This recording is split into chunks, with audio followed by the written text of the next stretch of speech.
Right ను మనతో పాటు ముకుంద జ్యువెలరీ 9th బ్రాంచ్ కి సంబంధించినటువంటి స్టోర్ మేనేజర్ యశ్వంత్ గారు ఉన్నారు. వారితో మాట్లాడదాం. హలో అండి. Hello madam. Hi madam. Hi అండి. సో 9th బ్రాంచ్ ఓపెన్ అయింది. సో ఎలా ఫీల్ అవుతున్నారు? Yes we are so happy madam. ఎందుకంటే Jubilee Hills this the 9th branch opening అనేది చాలా హ్యాపీగా ఉంది. బికాస్ ఎందుకంటే మన కస్టమర్స్ హైటెక్ సిటీ మన కొండాపూర్ ఈ గచ్చిబౌలి నుంచి కూడా చాలా మంది కస్టమర్స్ మనకి విజిట్ అవుతుంటారు. ఎందుకంటే చాలా మంది ఏంటంటే బ్రదర్ మీ బ్రాంచ్ ఎక్కడ రాదా, మీ బ్రాంచ్ మన మేనేజ్మెంట్ కూడా ఒకసారి రిక్వెస్ట్ చేయడం జరిగింది. తద్వారా ఏంటంటే మా ఎండీ సార్ కూడా డెసిషన్ తీసుకొని కమింగ్ సూన్ 9th బ్రాంచ్ ఇక్కడ ఓపెన్ చేయడం వల్ల కూడా కస్టమర్ చాలా హ్యాపీగా ఫీల్ అవుతున్నారు. సో అంటే మీరు ఎన్ని ఇయర్స్ గా ఉన్నారండి ఈ ఫీల్డ్ లో? మేడం యాక్చువల్లీ ఈ ఫీల్డ్ లో పాస్ట్ టైం 14 years గా ఉన్నాను. ఓకే. సో 14 years అంటే గోల్డ్ నిజంగా అది ఎలా ఉండాలి ఏంటి, సో గోల్డ్ మీద పూర్తి అవగాహన ఉండి ఉండొచ్చు అనుకుంటున్నాను. 100%. సో గోల్డ్ రేట్ నిజంగా చాలా కాస్ట్ ఉంది. కాస్ట్ మూమెంట్ లో బ్రాంచ్ ఓపెనింగ్ అంటే మీకు ఏమైనా కష్టంగా అనిపించిందా? అంటే మీరు చూసినటువంటి బ్రాంచ్ కి సంబంధించినటువంటి వర్క్స్ లో అది ఏం లేదు మనం. కమింగ్ సూన్ మనం చూసుకున్నామంటే పాస్ట్ 14 years లో ఎవ్రీ ఇయర్ గోల్డ్ అనేది ఎవ్రీ 10% రేట్ పెరుగుతుంది మేడం. ఎందుకంటే పాస్ట్ మనం చూసుకున్నామంటే 24-25 ఫైనాన్షియల్లో మాత్రమే నియర్లీ 80% వరకు గోల్డ్ రేట్ పెరిగింది. బట్ ఏంటంటే ఇప్పుడు పాస్ట్ ఒక 1 month కానీ స్లైట్ ఫ్లక్చుయేషన్ అవ్వడం వల్ల మళ్ళీ ఎవరైతే మనం మిడిల్ క్లాస్ పీపుల్ కానీ ఎవరైతే పర్చేస్ చేయాలనుకున్నా these are right time. 100%. Gold అనగానే సో నిజంగా గోల్డ్ గురించి మాత్రమే మాట్లాడతాము. సిల్వర్ అసలు ఎవరు పట్టించుకోలేదు మొన్నటి వరకు కూడా. బట్ అమాంతంగా నిజంగా గోల్డ్ కంటే డబల్గా వెళ్ళి ఆకాశాన్ని అంటేసింది సిల్వర్ కూడా. So what about silver? అంటే దాన్ని ఎలా తీసుకోవాలి అనుకునే కస్టమర్స్ కి కాస్ట్ చాలా హెవీగా ఉంది. సో దానికి సంబంధించి ఏం చెప్తారు? సిల్వర్ అనేది 2 types మనం. ఒకటి ఇన్వెస్ట్మెంట్, ఇప్పుడు మన గోల్డ్ అయినా సరే సిల్వర్ అయినా సరే ఒకటి ఇన్వెస్ట్మెంట్ అండ్ యూజెస్. మన ఇన్వెస్ట్మెంట్ పర్పస్ మీద పోవాలనుకుంటే లైక్ సిల్వర్ బార్స్ అవైలబిలిటీ ఉంటాయి. అదంటే మనకి లాంగ్ టర్మ్ యూజెస్కి అయితే ఇన్వెస్ట్మెంట్ పర్పస్ అయితే అది యూజ్ చేసుకోవచ్చు. లైక్ లేదంటే ఆర్టికల్స్ అయితే మన దగ్గర అంటే waiting to rate only 3% GST మాత్రం. లైక్ మనం యూజ్ చేసుకుని ఫ్యూచర్లో అది కూడా మనకి ఏంటంటే ఇన్వెస్ట్మెంట్ పార్టే కాబట్టి యూజెస్ చేసుకుని కూడా ఫ్యూచర్లో ఎక్స్చేంజ్ చేసుకునే ఆప్షన్ ఉంటుంది. ఇట్లా కూడా మనం ప్లాన్ చేసుకోవచ్చు కావాలంటే. ఇప్పుడు అంటే మీరు అన్నట్టుగా సిల్వర్ కాస్ట్ చూసుకున్నాం నియర్లీ 460 రూపీస్కి వెళ్ళి స్టిల్ నౌ 260 రూపీస్లో డౌన్ అయింది.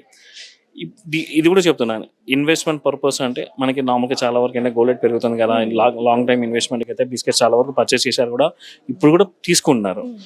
అలాగే సిల్వర్ ఆర్టికల్ కూడా మన యూజెస్ కోసం అయితే ఇది తీసుకోవచ్చు మనం.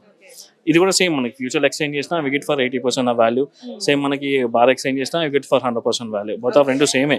బోత్ ఆఫ్ ఏంటంటే మనకి యూజెస్ కింద ఇది యూజ్ అవుతుంది, అది ఇన్వెస్ట్మెంట్ పర్పస్ మీద అది మనకి యూజ్ అవుతుంది. సో మేకింగ్ చార్జెస్ 0 అంటున్నారు. సో అంటే కాస్ట్ టు కాస్ట్ ఇచ్చేస్తారా ఐటమ్, లేదంటే నిజంగా అసలు మేకింగ్ చార్జ్ ఏది కూడా మీరు వెయ్యరా? మన దగ్గర సిల్వర్ ఆర్టికల్స్ ఏదైతే ఉందో దాని మీద మాక్సిమం వెయిటింగ్ టు రేట్ మాత్రమే ఉంటుంది madam. Only waiting to rate 3% GST మాత్రమే. ఇంకా సిల్వర్ జ్యువెలరీకి వచ్చే కొంది కానీ దాని మీద మనకి MRP ప్రైసెస్ ఉంటుంది కాబట్టి అది నార్మల్గా MRP ప్రైస్ మాత్రం ప్రైసెస్ ఉంటాయి మన వాటికి. ఫ్యూచర్లో ఎక్స్చేంజ్ చేసినా కూడా మనకి సిల్వర్ జ్యువెలరీ మీద 80% వాల్యూ బైబ్యాక్ పాలసీ ఉంటుంది. అంటే మ్యాక్స్ ఏంటంటే గోల్డ్ విషయంలో తరుగు ఎక్కువ తీస్తారు అనేది ఉంటుంది అనమాట. లైక్ బీట్స్ విషయంలో కానీ రిటర్న్లో అంటే లైక్ తులంకి 3 గ్రాములు అలా తీస్తారు అనేది, వెండి అయినా సరే బంగారం అయినా సరే. సో ఇక్కడ ఎలా ఉంటుంది, నిజంగా అంత తీస్తారా? ముకుంద ఈజ్ ఫేమస్ ఫర్ అదే మేడం. ఎందుకంటే మనం మార్కెట్లోకి వచ్చి 3 years అయింది.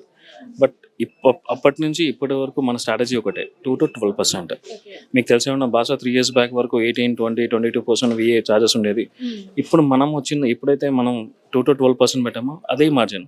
ఎస్పెషల్లీ ముకుంద అంటే కూడా లైట్ వెయిట్ జ్యువెలరీ ప్రిఫరబుల్, అలాగే వాల్యుడేషన్ పార్ట్లో కూడా. ఎందుకంటే ఇప్పుడు గోల్డ్ రేట్ ఫ్లక్చుయేషన్ వల్ల మనం రేట్స్ పెరగడం వల్ల మనం వాల్యుడేషన్ ఏ రోజు మనం పెంచింది లేదు. మళ్ళీ we give for 2 to 12% on VA for jewellery మీద. అలాగే మనం అన్నట్టుగా బీట్స్ ఇప్పుడు ఏదైతే స్టోన్ వాల్యూ ఉందో ఎవరు ఇవ్వనటువంటి option Mukunda give for 65% on stone value. మన ముకుంద ఒకటే, మీరు ఏ పర్టికులర్ స్టోన్ తీసుకున్నా కూడా లైక్ బీడ్స్ కానీ, ఆనెక్స్ కానీ, పర్ల్స్ కానీ, పోటాస్ కానీ, మన బిల్ వాల్యూ ఏదైతే మీరు స్టోన్ కాస్ట్ పే చేస్తారో ఫ్యూచర్ ఎక్స్చేంజ్ వాల్యూలో కూడా బీడ్స్ కాస్ట్కి 65% బైబ్యాక్ పాలసీ ఇస్తారు. That is the Mukunda special. So అంటే ముకుందకి స్పెషల్గా కస్టమర్ రావాలి అని అంటే మీరు చెప్పే పాయింట్ ఏంటి? ఇంకా ఎస్పెషలీ ముకుంద స్ట్రాటజీ, ప్రతి ఒక్క సినిమాకు ఒక చిన్న క్యాప్షన్ ఉన్నట్టుగా Mukunda is light weight jewellery preferable. ఇప్పుడు మనకు చిన్న బడ్జెట్ అనుకుంటే దానికి ఆ బడ్జెట్లో మనం హార్ట్ఫుల్లీ హ్యాపీగా తీసుకెళ్ళచ్చు. అలాగే కస్టమర్స్కి ఒకవేళ ఏదైనా రిక్వైర్మెంట్ ఉంది అంటే కూడా వి మేక్ ఫర్ కస్టమైజేషన్. అలాగే మన పూర్వీ బ్రాంచ్ కూడా ఉంది, ఎస్పెషల్లీ ఫర్ 18 carats గోల్డ్ జ్యువెలరీకి కస్టమైజేషన్ స్టోర్. అది మనకి ఏదైనా 18 carats రిక్వైర్మెంట్ ఉన్నా కూడా దాన్ని మనం కస్టమైజేషన్ చేసి కూడా మన దగ్గర ఆప్షన్ ఉంటుంది.